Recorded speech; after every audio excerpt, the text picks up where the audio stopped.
Hi Mami Kisha, thank you sa pag-follow. So paano po mag-apply ng Mat 1 at ididi ko po ng Jan 2027? Pwede pa po ba mag-start ng June ang hulog if makukuha pa din po ang 70K?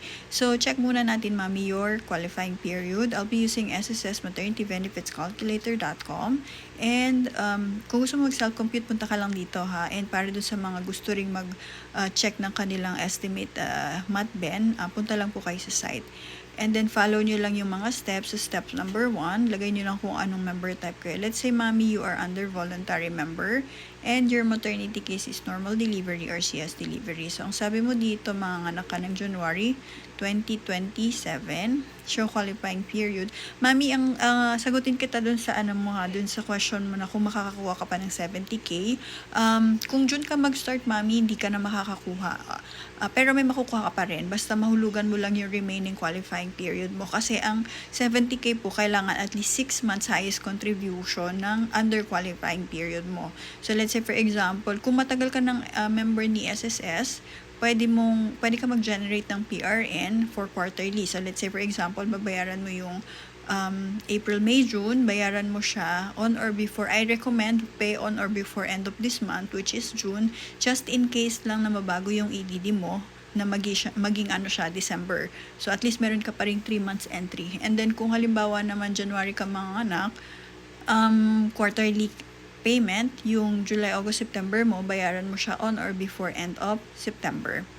And then, yun, once na na-click mo na yung show qualifying period, lalabas dito yung qualifying period, diba? And then sa step number 3, lagay mo lang yung contribution mo. So, kung ano yung qualifying period mo dito, nalalabas, yun din yung lalabas dito. So, dapat, itong month na to, yun dapat yung lalagyan mo ng contribution kung magkano yung hinulog mo that time. Right? So, once na fill up mo na to lahat, click mo lang yung calculate maternity benefits. Pwede mo to i-continue, Mami, ha? So, let's say for example, ayan, lagyan ko lang siya ng digit or ng input para mayroon kayong visual.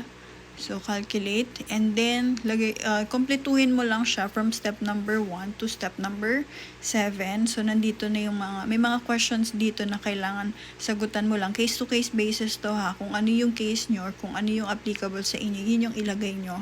So, may mga next to do dito or mga explanation kung ano yung dapat nyong gawin or kung ano yung based dun sa isasagot nyo. Yan. So, sa mga gusto magpa-compute po or magpa-estimate, comment lang your EDD and your month contribution. And per self-computation, punta lang kayo sa SSS Maternity Benefits Calculator.com. Make sure na naka-follow din kayo para maka-response ako sa inyo ng video.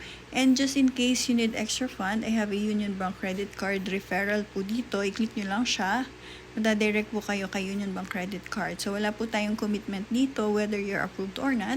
Pwede kayo mag-fill up. Just in case na ma-approve kayo, you can use it for your emergency expenses. But, a reminder lang po ha, this is credit card. Kapag ginamit nyo siya, be responsible to pay it back po.